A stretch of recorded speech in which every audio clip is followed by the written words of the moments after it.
ನಾಳಿನ ರಕ್ತಚಂದ್ರಗ್ರಹಣ ಹಿನ್ನೆಲೆಯಲ್ಲಿ ರಾಜ್ಯದ ಹಲವಾರು ದೇವಸ್ಥಾನಗಳಲ್ಲಿ ಸಮಯದ ಬದಲಾವಣೆಗಳನ್ನ ಮಾಡಿಕೊಳ್ಳಲಾಗಿದೆ. ಮಂಡ್ಯ ಜಿಲ್ಲೆಯಲ್ಲಿನ ದೇವಸ್ಥಾನಗಳಲ್ಲಿ ಗ್ರಹಣದ ಆಚರಣೆ ಹಿನ್ನೆಲೆ ಬಂದಾಗಿರುತ್ತೆ. ಶ್ರೀರಂಗಪಟ್ಟಣದ ನಿಮಿಷಾಂಬ ದೇವಸ್ಥಾನ ನಾಳೆ ಮಧ್ಯಾಹ್ನ 12 ಗಂಟೆಯಿಂದ 1 ಗಂಟೆಯ ಒಳಗೆ ಬಂದಾಗುತ್ತೆ. ಆ ಬಳಿಕ ದೇವಸ್ಥಾನದ ಒಳಭಾಗದಲ್ಲಿ ಮಂತ್ರಘೋಷಗಳನ್ನು ಪಠಣ ಮಾಡಲಾಗುತ್ತೆ. ಬಳಿಕ ಸೋಮವಾರ ಬೆಳಗ್ಗೆ ಶುದ್ಧೀಕರಣಗೊಳಿಸಿ ನಿಮಿಷಾಂಬ ದೇವಿಗೆ ವಿಶೇಷ ಪೂಜೆ ಮಾಡಿ ನಂತರ ದೇವಸ್ಥಾನದ ಬಾಗಿಲನ್ನು ತೆರೆಯಲಾಗುತ್ತೆ. ಹಾಗೆಯೇ ಶ್ರೀರಂಗಪಟ್ಟಣದ ರಂಗನಾಥ ಸ್ವಾಮಿ ದೇವಸ್ಥಾನ ನಾಳೆ ಸಂಜೆ 5 ಗಂಟೆಗೆ ಬಾಗಿಲು ಹಾಕುತ್ತೆ. 7 ಗಂಟೆ ಸೋಮವಾರ 7 ಗಂಟೆಗೆ ಬೆಳಗ್ಗೆಗೆ ಭಕ್ತರಿಗೆ ದರ್ಶನಕ್ಕೆ ಅವಕಾಶವನ್ನು ಕೊಡಲಾಗುತ್ತೆ. ನಾಳೆ ಚಂದ್ರಗ್ರಹಣ ಇದ್ದು ಬಾನಂಗಳದಲ್ಲಿ ಒಂದು ವಿಸ್ಮಯ ಕೂಡ ನಡೆಯಲಿರುವಂಥದ್ದು. ಇನ್ನೊಂದು ಕಡೆ ದೇವಸ್ಥಾನಗಳಲ್ಲಿ ಚಂದ್ರಗ್ರಹಣದ ಆಚರಣೆ ಕೂಡ ಇದೆ. ನಾನಿದೀಗ ಮಂಡ್ಯ ಜಿಲ್ಲೆಯ ಶ್ರೀರಂಗಪಟ್ಟಣ ತಾಲೂಕಿನಲ್ಲಿರುವಂತಹ ನಿಮಿಷಾಂಬ ದೇವಸ್ಥಾನದಲ್ಲಿದ್ದೀನಿ. ದೃಶ್ಯದಲ್ಲಿ ಗಮನಿಸ್ತಾ ಇದ್ದೀವಿ. ನಿಮಿಷಾಂಬ ದೇವಸ್ಥಾನದಲ್ಲಿ ಇವತ್ತು ಕೂಡ ಸಾಕಷ್ಟು ಭಕ್ತರು ಇಲ್ಲಿ ಬಂದು ನಿಮಿಷಾಂಬ ದೇವಿಯ ಒಂದು ಪೂಜೆಯನ್ನು ಮಾಡ್ತಾ ಇರುವಂಥ ದೃಶ್ಯಾವಳಿಗಳನ್ನು ಗಮನಿಸ್ತಾ ಇರುವಂಥದ್ದು. ನಾಳೆ ಚಂದ್ರಗ್ರಹಣ ಆಚರಣೆ ಈ ಒಂದು ದೇವಸ್ಥಾನದಲ್ಲೂ ಕೂಡ ಇರುತ್ತೆ. ಆ ನಿಟ್ಟಿನಲ್ಲಿ ನಾಳೆ ಈ ಒಂದು ದೇವಸ್ಥಾನ ಮಧ್ಯಾಹ್ನ 12 ಗಂಟೆ ಕೂಡ ಬಂದಾಗುತ್ತೆ. ಇದಲ್ಲದೆ ಕೂಡ ಶ್ರೀರಂಗಪಟ್ಟಣದಲ್ಲಿರುವಂತಹ ಶ್ರೀ ರಂಗನಾಥ ಸ್ವಾಮಿ ದೇವಸ್ಥಾನ ಆಗ್ಬೋದು, ಮೇಲುಕೋಟೆಯ ಚಲುವನಾರಾಯಣ ಸ್ವಾಮಿ ದೇವಸ್ಥಾನ ಮತ್ತು ನರಸಿಂಹಸ್ವಾಮಿ ದೇವಸ್ಥಾನ ಎಲ್ಲವೂ ದೇವಸ್ಥಾನದಲ್ಲೂ ಕೂಡ ಈ ಒಂದು ಚಂದ್ರಗ್ರಹಣದ ಆಚರಣೆ ಕೂಡ ಇರುವಂಥದ್ದು. ಈ ಬಗ್ಗೆ ಮಾತಾಡೋಕ್ಕೆ ನಮ್ಮ ಜೊತೆ ಇಲ್ಲಿನ ಪ್ರಧಾನ ಅರ್ಚಕರಾದಂಥ ಸೂರ್ಯನಾರಾಯಣ ಭಟ್ ಅವರು ಕೂಡ ನಮ್ಮ ಕಡೆ ಇದ್ದಾರೆ. ಗುರುಗಳೇ, ನಾಳೆ ಏನೆಲ್ಲ ಆಚರಣೆ ನಿಮ್ಮ ದೇವಸ್ಥಾನದಲ್ಲಿ ಇರುತ್ತೆ ಅಂತೇಳಿ? ನಾಳೆ ರಾಹುಗ್ರಸ್ತ ಚಂದ್ರಗ್ರಹಣ ನಿಮಿತ್ತ ನಾಳೆ ಸಾಯಂಕಾಲ ಅಂದರೆ ಮಧ್ಯಾಹ್ನ 1 ಗಂಟೆಗೆ 12 ಗಂಟೆಯಿಂದ 1 ಗಂಟೆ ಅವಧಿಯಲ್ಲಿ ಕ್ಲೋಸ್ ಮಾಡ್ತೇವೆ. 12 ಗಂಟೆಗೆ ಮಹಾನೈವೇದ್ಯ ಇರುತ್ತೆ. ಮಹಾನೈವೇದ್ಯ ಮುಗಿದ ಕೂಡಲೇ ದೇವಸ್ಥಾನ ಬಾಗಿಲಾಗ್ತೇವೆ. ಸಾರ್ವಜನಿಕರಿಗೆ ದರ್ಶನ ಇರೋದಿಲ್ಲ.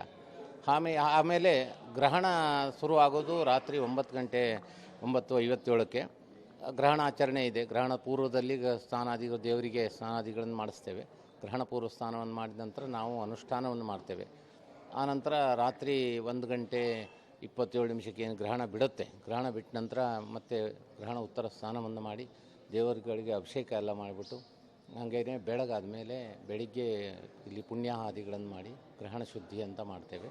ರಾತ್ರಿನೇ ದೇವಸ್ಥಾನ ಎಲ್ಲ ರಾತ್ರಿನೇ ತೊಳಸಿಬಿಡ್ತೇವೆ. ಗ್ರಹಣ ಬಿಟ್ಟು ಕೂಡಲೇ ದೇವಸ್ಥಾನ ತೊಳೆಯೋ ಕೆಲಸ ಎಲ್ಲ ಮಾಡಿ. ಇನ್ನು ಉಡುಪಿಯ ಕೃಷ್ಣ ಮಠದಲ್ಲೂ ಕೂಡ ಗ್ರಹಣಾಚರಣೆ ಇದ್ದೇ ಇರುತ್ತೆ. ಹಾಗಾಗಿ ಅಲ್ಲೂ ಕೂಡ ನಾಳೆ ಸಾಯಂಕಾಲ ದೇವಸ್ಥಾನದಲ್ಲಿ ಭಕ್ತಾದಿಗಳಿಗೆ ದೇವರ ದರ್ಶನಕ್ಕೆ ಅವಕಾಶವನ್ನು ಕೊಡೋದಿಲ್ಲ. ಎಲ್ಲ ಕಡೆ ಮಾಡಿದ ಹಾಗೇ ಶುದ್ಧೀಕರಣ ಕಾರ್ಯ ಎಲ್ಲ ಮುಗಿಸಿ ಸೋಮವಾರ ಬೆಳಗ್ಗೆ ಕೃಷ್ಣ ಮಠಕ್ಕೆ ಭಕ್ತರಿಗೆ ಪ್ರವೇಶವನ್ನು ಕೊಡಲಾಗುತ್ತೆ. ಚಂದ್ರಗ್ರಹಣದ ಹಿನ್ನೆಲೆಯಲ್ಲಿ ರಾಜ್ಯದ ಬೇರೆ ಬೇರೆ ದೇವಸ್ಥಾನ, ಮಠ, ಮಂದಿರಗಳಲ್ಲಿ ಪೂಜೆ ಪುನಸ್ಕಾರ, ಉತ್ಸವಗಳಲ್ಲಿ ಅನ್ನಪ್ರಸಾದದಲ್ಲಿ ವ್ಯತ್ಯಾಸಗಳು ಆಗ್ತದೆ. ಉಡುಪಿ ಶ್ರೀಕೃಷ್ಣ ಮಠವನ್ನು ಅನ್ನಬ್ರಹ್ಮನ ಕ್ಷೇತ್ರ ಅಂತೇಳಿ ಕರೀತಾರೆ. ಬರುವ ಭಕ್ತರಿಗೆಲ್ಲರಿಗೂ ಕೂಡ ಇಲ್ಲಿ ಅನ್ನಪ್ರಸಾದ ಇದೆ ಅನ್ನುವಂಥದ್ದು. ಆದರೆ ಚಂದ್ರಗ್ರಹಣದ ಹಿನ್ನೆಲೆಯಲ್ಲಿ ಸಾಕಷ್ಟು ವ್ಯತ್ಯಾಸಗಳು ನಡೀತದೆ. ನಾವು ನೋಡ್ಬೋದು, ಉಡುಪಿ ಶ್ರೀಕೃಷ್ಣ ಮಠ ಮತ್ತು ಮಧ್ವ ಸರೋವರದ ದೃಶ್ಯಗಳನ್ನು ನಾವು ನೋಡ್ತಾ ಇದ್ದೇವೆ. ಚಂದ್ರಗ್ರಹಣದ ಸಂದರ್ಭದಲ್ಲಿ ಮಠದಲ್ಲಿ ಸಾಕಷ್ಟು ಬದಲಾವಣೆಗಳನ್ನು ಮಾಡಿಕೊಂಡಿದ್ದಾರೆ. ಮಧ್ಯಾಹ್ನ ಯಾವತ್ತೂ ಕೂಡ 12:30ಕ್ಕೆ ಭೋಜನ ಪ್ರಸಾದ ಅಥವಾ ಅನ್ನಪ್ರಸಾದ ಆರಂಭವಾಗ್ತದೆ. ಆದರೆ ಚಂದ್ರಗ್ರಹಣದ ದಿವಸ ಬೆಳಗ್ಗೆ 10:30ರಿಂದ 12 ಗಂಟೆಯ ನಡುವೆ ಮಾತ್ರ ಭಕ್ತರಿಗೆ ಅನ್ನಪ್ರಸಾದವನ್ನು ವಿತರಿಸುವಂಥದ್ದು ಇಲ್ಲಿ ನಡೀಲಿಕ್ಕಿರುವಂಥದ್ದು. ಹಾಗಾಗಿ ಒಂದು ಪ್ರಮುಖವಾದ ವ್ಯತ್ಯಾಸವನ್ನು ಕಾಣಬಹುದು ಅನ್ನುವಂಥದ್ದು. ಶ್ರೀಕೃಷ್ಣನಿಗೆ ಇಲ್ಲಿ ಪೂಜೆಗಳು, ಷೋಡಶೋಪಚಾರ ಪೂಜೆಗಳು ನಡೀತದೆ.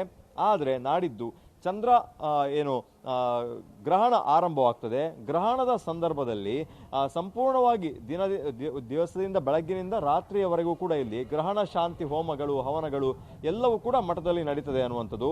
ಪ್ರಮುಖವಾಗಿ ಸ್ಪರ್ಶ ಕಾಲದಲ್ಲಿ ನಾವು ನೋಡ್ಬೋದು, ಮಧ್ವ ಸರೋವರ ಸ್ಪರ್ಶ ಕಾಲದಲ್ಲಿ ಇಲ್ಲಿರುವಂತಹ ಎಲ್ಲ ಭಕ್ತಾದಿಗಳು ಇಲ್ಲಿ ಪುಣ್ಯ ಸ್ನಾನವನ್ನು ಮಾಡುವಂತಹ ವ್ಯವಸ್ಥೆಗಳನ್ನು ಮಾಡಲಾಗಿದೆ. ಪುಣ್ಯ ಸ್ನಾನವನ್ನು ಮಾಡಿದ ನಂತರ ಜಪ ತಪಗಳನ್ನು ಮಠದ ಒಳಗೆ ಮತ್ತು ಬೇರೆ ಬೇರೆ ಸಭಾಂಗಣದಲ್ಲಿ, ಪ್ರಾಂಗಣಗಳಲ್ಲಿ ಕೂತು ಇಲ್ಲಿ ಜಪ ತಪಗಳನ್ನು ಮಾಡ್ಬೋದು, ಹೋಮ ಹವನದಲ್ಲಿ ಭಾಗಿಯಾಗಬಹುದು. ಆ ನಂತರ ಮಧ್ಯಕಾಲದಲ್ಲಿ ಶ್ರೀಕೃಷ್ಣನಿಗೆ ಇಲ್ಲಿ ಒಂದು ವಿಶೇಷವಾದ ಆರತಿಯನ್ನ ಮತ್ತು ಪೂಜೆಯನ್ನು ನೆರವೇರಿಸ್ತಾರೆ ಅನ್ನುವಂಥದ್ದು. ಪ್ರಮುಖವಾಗಿ ಸಂಪೂರ್ಣವಾಗಿ ಮೋಕ್ಷ ಆದ ನಂತರ ಮತ್ತೆ ಮಧ್ವ ಸರೋವರದಲ್ಲಿ ಪೂಜೆ ಪುನಸ್ಕಾರವನ್ನು, ತೀರ್ಥ ಸ್ನಾನವನ್ನು ಮಾಡಲಿಕ್ಕೆ ಸುತ್ತಲೂ ಕೂತುಕೊಂಡು ಧ್ಯಾನವನ್ನು ಮಾಡುವಂತಹ ಅವಕಾಶಗಳಿದೆ. ಇಲ್ಲಿಯ ರಥಬೀದಿಯ ದೃಶ್ಯಗಳನ್ನು ನಾವು ನೋಡ್ಬೋದು. ಚಂದ್ರಮೌಳೇಶ್ವರ, ಅನಂತೇಶ್ವರ ದೇವಸ್ಥಾನಗಳು, ಅಷ್ಟಮಠಗಳು ಕೂಡ ಇಲ್ಲಿರುವಂಥದ್ದು.